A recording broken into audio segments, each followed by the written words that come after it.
vous montrer sur ce plateau, je voudrais vous montrer un petit peu le vernis au tampon, le fameux vernis au tampon.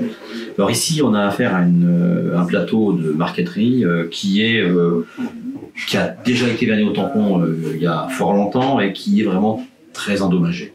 Alors deux cas de figure, soit c'est très endommagé, on fait un décapage complet. Alors utilisez de préférence sur les vernis au tampon pour les retirer le dessireur VRSP.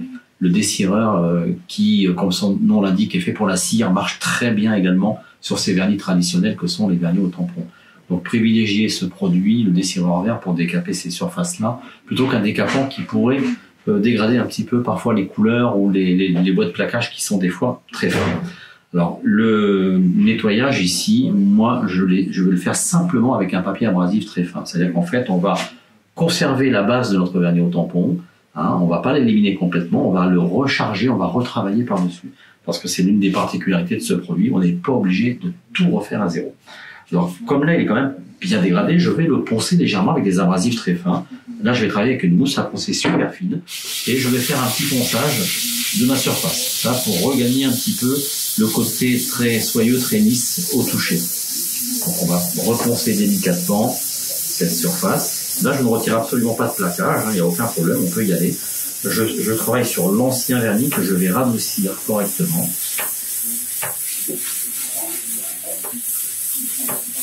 Voilà. Et je vais même changer de grain, je vais passer à un grain beaucoup plus fin, de façon à vraiment bien adoucir la surface. Donc, les zones que je vais avoir poncées vont devenir absolument douces et très très lisses. On va pouvoir ensuite retravailler le vernis au tampon. Au moins cette partie-là du plateau. Donc pour la démonstration, je vais ne faire qu'une partie de mon plateau. Il va de soi que lorsqu'on fait ce travail, on le fait sur l'ensemble de la pièce. Alors ensuite, le vernis au tampon, qu'est-ce que c'est exactement? Alors c'est un vernis à base d'alcool. Voilà. Alors voici le vernis en question. Ça, c'est un vernis incolore. Il existe des vernis noirs qui sont faits pour les meubles Napoléon III, ce qu'on appelle les lacs noirs. Ce sont des vernis à l'alcool, des vernis au tampon noir. Et il existe un vernis légèrement ambré qui servira au bois foncé, l'acajou, etc. Ici, si je prends le vernis incolore, c'est que j'ai différentes essences de bois et que je ne veux pas foncer davantage le bois qui a déjà de la couleur. Alors, le ponçage peut paraître très éclaircissant pour les bois. Sachez que le vernis va vraiment lui redonner leur vraie couleur. Alors pour le vernis au tampon, je vais commencer à travailler avec le tampon lui-même. Alors le tampon, vous voyez, c'est une toile, généralement blanche, attention aux couleurs, toile de coton, toile de lin, ça marche aussi. Et à l'intérieur de cette toile, j'ai mis de la mèche de coton.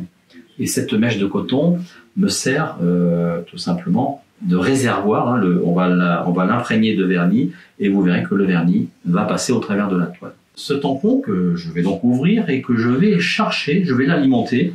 Alors dans un premier temps, avant même de mettre du vernis, je vais commencer par charger mon tampon avec de l'alcool fin à vernir et on va utiliser cette petite poudre là. Alors pour mieux vous montrer la poudre, je vais en déposer un petit peu sur ma feuille de papier et vous allez voir, c'est une poudre qui est très très fine.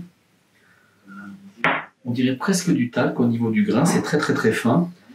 Il s'agit de pierre, c'est de la pierre ponce en poudre très très fine et c'est elle qui va boucher les pores du bois.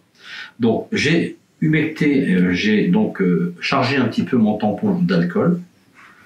Je vais, alors avec vraiment parcimonie, on va en mettre très peu, je vais charger d'un tout petit peu de pierre ponce en poudre très fine sur mon support et avec le tampon, je vais faire pénétrer la pierre ponce. Alors j'écrase bien mon tampon.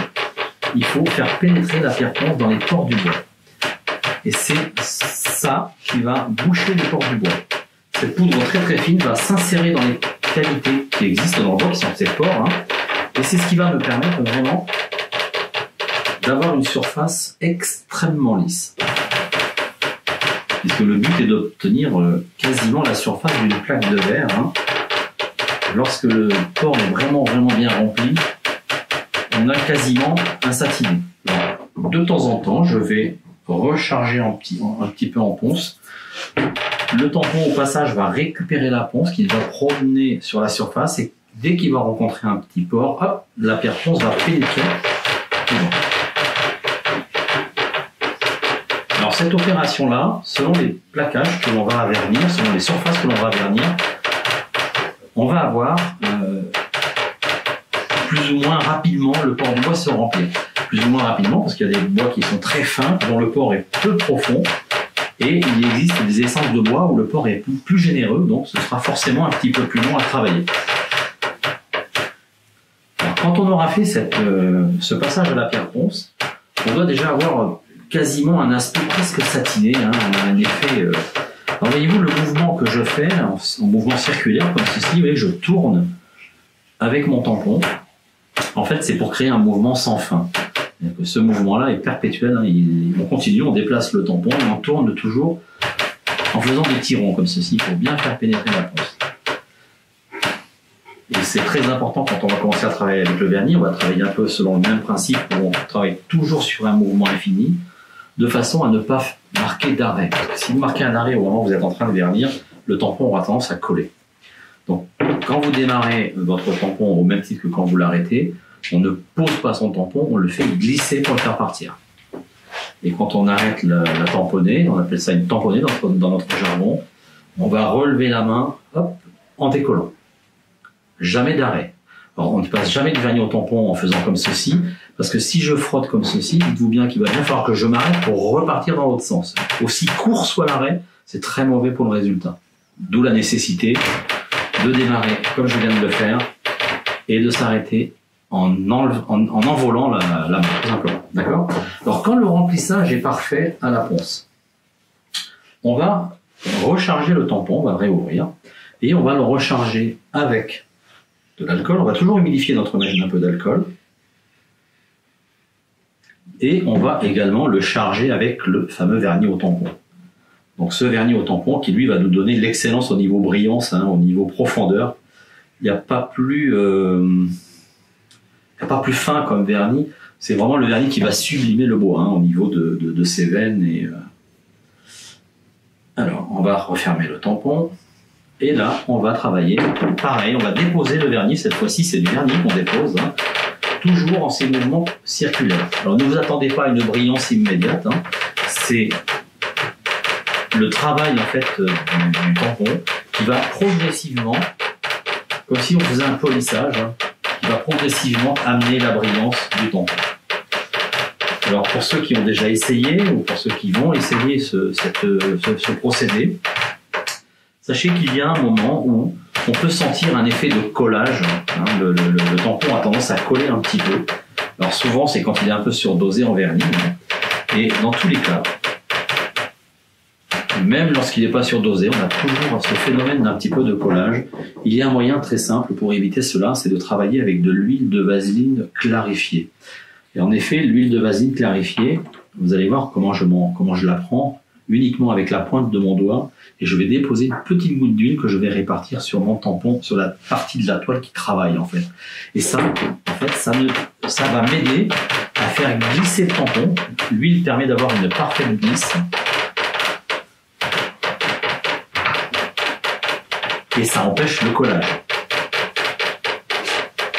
Et là, vous allez voir que petit à petit, la brillance s'installe. Hein. Donc il faut passer partout comme je le fais ici. Alors, vous voyez que je continue à progresser avec mes mouvements circulaires, de gauche à droite, de droite à gauche. Je ne suis pas toujours dans le même sens. Là, je vais travailler comme ça. Arrivé ici, je vais repartir plutôt dans cette partie-là. Vous voyez, il faut croiser. En fait, si on croise, c'est pour être sûr de passer partout. Il faut bien tirer. Alors attention, souvent on dit dans le vernissage qu'on a tendance à oublier un peu les bords. Hein. N'oubliez pas, quand vous faites les bordures comme ça, imaginez que votre plateau fait 2-3 cm de plus. Votre tampon, je ne vais pas le faire avec le contact, je vais faire très lentement, mais le tampon, voyez-vous, il faut qu'il soit quasiment qu'il sorte de son support. Là, on est sûr d'avoir bien accroché le bord. Vous voyez, comme je le fais ici. Hein. Le tampon, il va au-delà de mon support quasiment.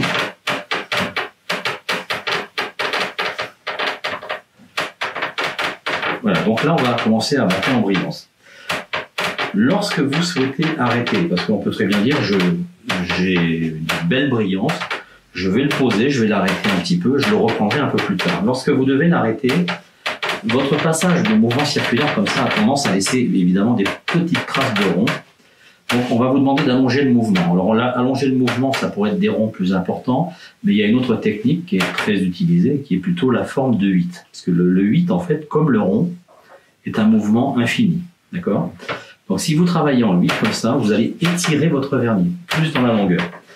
Alors, dans la mesure où vous travaillez sur une marqueterie, il n'y a pas vraiment de sens bien précis sur les veines du bois, mais comme on le fait pour le ponçage ou l'application de beaucoup de vernis, dans la mesure du possible, quand ce sont des bois qui sont dits de fil, hein, donc qui sont filaires, essayez d'allonger les 8 dans le sens des fils du bois, toujours. Alors, je ne sais pas si le vernis, on voit un petit peu le résultat, vous voyez la brillance déjà qu'on obtient.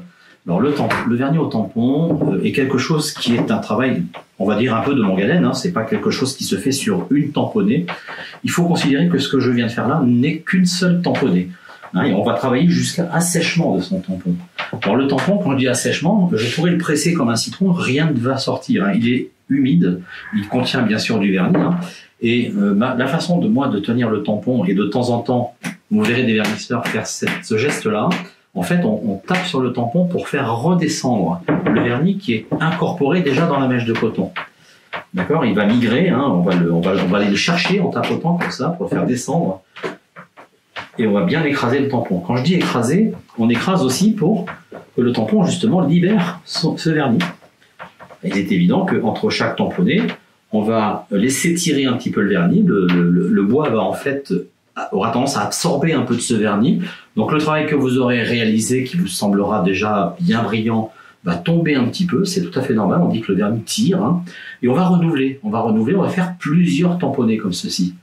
Si vous avez la patience et si vous avez la possibilité de laisser du temps entre les tamponnés, n'hésitez pas. Plus on va laisser tirer son vernis, mieux en sera le résultat à la suite. Donc n'hésitez pas, on peut faire 2-3 tamponnés dans une journée. Laissez bien tirer tout ça.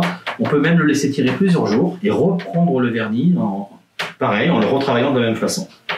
Et vous verrez que ainsi, vous aurez vraiment des résultats vraiment parfaits. Donc n'oubliez pas ce que vous m'avez vu faire à l'instant. Hein. Un moitié vernis, moitié alcool, généralement dans le tampon, et une petite goutte d'huile de vaseline clarifiée qui vraiment va nous donner cette facilité de glisse. D'accord ? Alors, dans la phase du vernis au tampon, pour ceux qui auraient été voir des tutos qui peuvent expliquer un petit peu la méthode, vous verrez que souvent on vous dit que ça se fait en 3 phases. La première phase, c'est la phase de remplissage. Le remplissage, c'est ce que j'ai fait en tout premier lieu quand je vous ai montré la pierre ponce et l'alcool. Là, on remplit les pores du bois. Donc ça, c'est la première phase. La deuxième phase consiste à déposer le vernis, ce que je viens de faire à l'instant, donc où on charge son tampon d'une moitié de vernis et d'une moitié d'alcool. Et là, en travaillant avec un petit peu d'huile de vaseline, n'en mettez pas à outrance non plus. Hein. L'huile de vaseline, on en met très peu, c'est juste pour donner un peu de glisse au tampon. L'huile aurait un effet contraire à voiler un petit peu la brillance, donc n'en mettez pas trop. Et ensuite, il y a une troisième phase dans le vernis au tampon, c'est ce qu'on appelle passer le clair, hein, c'est-à-dire donner le coup de clair. Ça veut dire vraiment redonner de la transparence au vernis. Et ça, en général, ça se fait uniquement avec l'alcool à vernir. C'est très très risqué pour quelqu'un qui n'a pas l'habitude de faire ce genre d'opération, parce que dites-vous bien que si votre tampon est un tout petit peu trop chargé en alcool, vous risquez de, ce qu'on appelle dans notre jargon, brûler le vernis, c'est-à-dire que vous risquez de ramasser votre vernis en définitive et de retrouver une matité qui vous serait fort décevante. Pour cela, il y a une petite astuce qui va vous permettre de donner cet effet de clair. Hein, donc cet effet de clair, en fait, c'est pour enlever ce petit voile d'huile hein, qui a tendance à voiler un petit peu la brillance. Eh bien, ce qu'on appelle le coup de clair dans notre jargon, nous, on va vous faire ça avec notre nettoyant pour vernis et lac. Et comme c'est un nettoyant qui est fait pour les vernis au tampon, lui va vous permettre de nettoyer tout simplement ce petit excédent d'huile qui va et tout ça pour retrouver vraiment une très très belle transparence. Donc voilà ce que je pouvais vous montrer sur le vernis au tampon. Donc n'hésitez pas à voir dans nos vidéos précédentes éventuellement comment on nettoie le vernis au tampon avec ce fameux nettoyant vernis et lac qui fait le polissage du vernis.